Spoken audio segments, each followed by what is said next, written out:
دنیا ہل گئی ہے. دنیا اس اتنے سے جراثیم کی وجہ سے کیا ہو گئی ہے؟ خوف زدہ ہو گئی ہے. میں آگے چل کے ضرور بتاؤں گا کہ یہ کیا ہے اور کیوں ایسے ہوا ہے اور اس کی کیا ریزن ہے، لیکن خدا اترا ہے کسی نہ کسی صورت میں کہ وہ دنیا کی کیا کرے؟ عدالت کرے. اور بچیں گے وہ جن کے اوپر خدا کا نشان ہے. خدا نے اگر ہارون کے بیٹوں کو نہیں چھوڑا، خدا نے اگر اسرائیل کے لوگوں کو نہیں چھوڑا، تو خدا آج پھر سے اس عدالت کو کرنے آیا ہے. اور اس کے بعد اٹلی میں اتنی موتیں کیوں ہوئی ہیں؟ دنیا میں اور بھی بہت سارے ملک ہیں.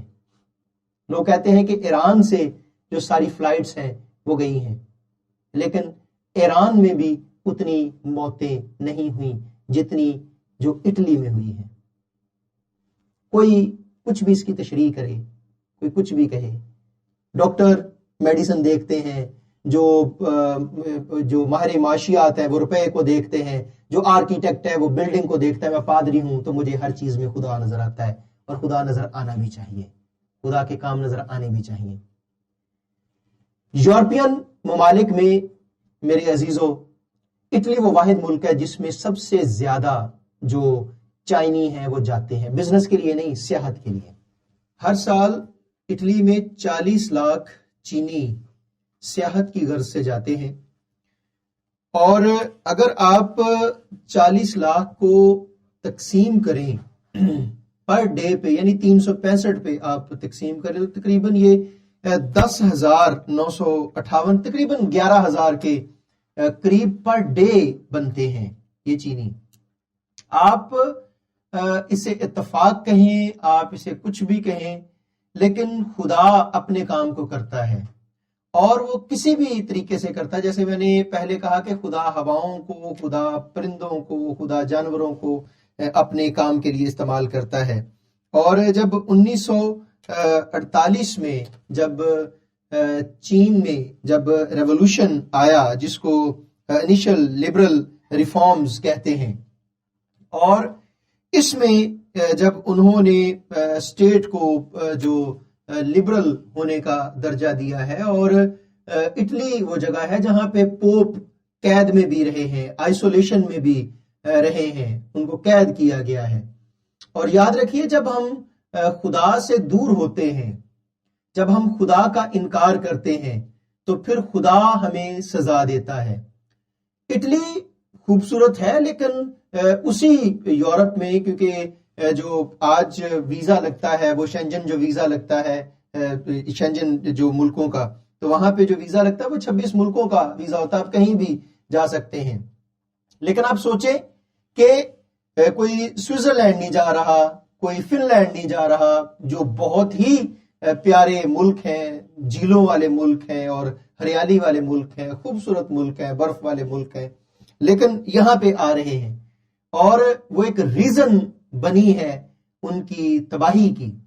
اور در حقیقت جب میں یہ پڑھ رہا تھا اور یہ دیکھ رہا تھا، تو مجھے یاد آ رہا تھا جب اسرائیل کے لوگوں نے خدا کو ترک کر کے جب انہوں نے ساؤل کو چنا، اور جب ساؤل کو چنا تو سیموئل جو ہے وہ رنجیدہ ہوتا ہے. اور جب سیموئل رنجیدہ ہوتا ہے تو خدا کہتا ہے کہ انہوں نے تیری تکفیر نہیں کی، انہوں نے میری تکفیر کی ہے، تو رنجیدہ نہ ہو. اب ان کو پتا چلے گا کہ ان کے ساتھ کیا ہوتا ہے، اور پھر ان کو پتا چلا بھی.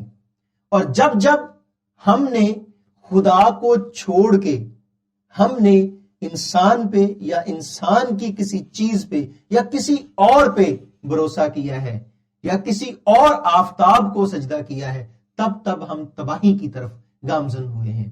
اور ایسے ہی اٹلی میں ہوا ہے کہ جب ان کے چرچز خالی ہیں، جب ان کی زندگی خدا سے خالی ہے، جب وہ خود خدا سے دور ہے، تو خدا در حقیقت آیا ہے ان کی عدالت کرنے، خدا آیا ہے ان کو جھنجھوڑنے، خدا آیا ہے ان کو واپس لانے کہ وہ لوگ واپس آئیں اور خدا کی عدالت سے بچیں.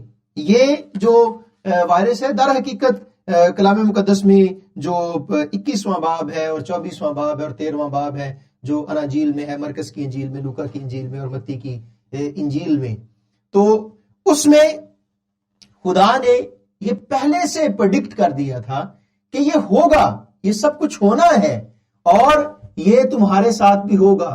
اور خدا کے کلام میں جو میں نے آپ کے سامنے حوالہ تلاوت کیا تھا، جو لوکا کی انجیل کے 21ویں باب میں سے، وہ ذرا میرے ساتھ دیکھیے کہ اس میں لکھا کیا: خبردار گمراہ نہ ہونا، کیونکہ بتیرے میرے نام سے آئیں گے اور کہیں گے کہ میں وہی ہوں، اور یہ بھی کہ وقت نزدیک آ پہنچا ہے، تم ان کے پیچھے نہ چلے جانا. لوگ آج کہہ رہے ہیں کہ شاید جو تھرڈ جو ٹیمپل ہے وہ بننے والا ہے، تیسری جو ہیکل ہے وہ بننے والی ہے، جو نوح کی کتاب میں جو نبوت ہے، جو لومڑیوں کے آنے کی، اور اس کے بعد جو لال گائے ہے اس کے مل جانے کی، اور بہت ساری ایسی چیزیں، تو لوگ اس کے ساتھ جوڑ کے دیکھ رہے ہیں کہ مسیح آنے والا ہے. اور کچھ لوگ کہہ رہے ہیں کہ شاید وہ اپریل کے مہینے میں آئے، اور یہودی کہہ رہے ہیں کہ شاید وہ فسح سے پہلے آئے، اور ان کی فسح جو ہوتی ہے وہ تقریباً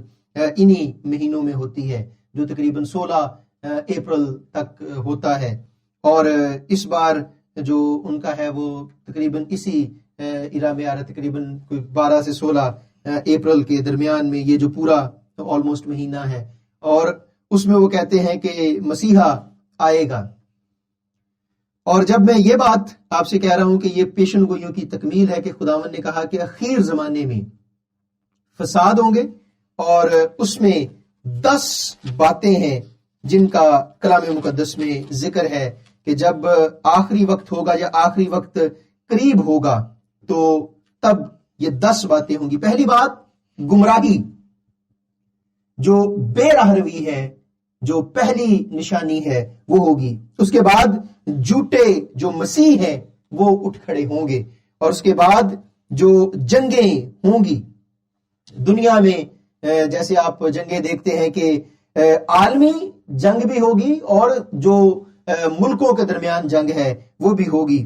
اس کے بعد ہنگامے ہوں گے، اس کے بعد بہت بڑے بڑے بنچال آئیں گے، پھر اس کے بعد قحط سالی ہوگی، اس کے بعد وبائیں آئیں گی، جیسے کرونا وائرس اب ایک وبا آئی ہے، ایسے اور جو ہے وہ خوفناک باتیں، بڑی بڑی دہشتناک باتیں، اور پھر آسمان پہ نشانیاں ظاہر ہوں گی. اور جو میں نے آپ سے کہا کہ خدا کے کلام میں یہ خدا کے جو بتائے ہوئے احکام ہے، خدا کا کلام سچا ہے، وہ خدا کا کلام لا تبدیل کلام ہے، اور اس کی ایک ایک بات، ایک ایک نقطہ، ایک ایک شوشہ اٹل ہے، اور وہ سب کچھ ہونا ہے.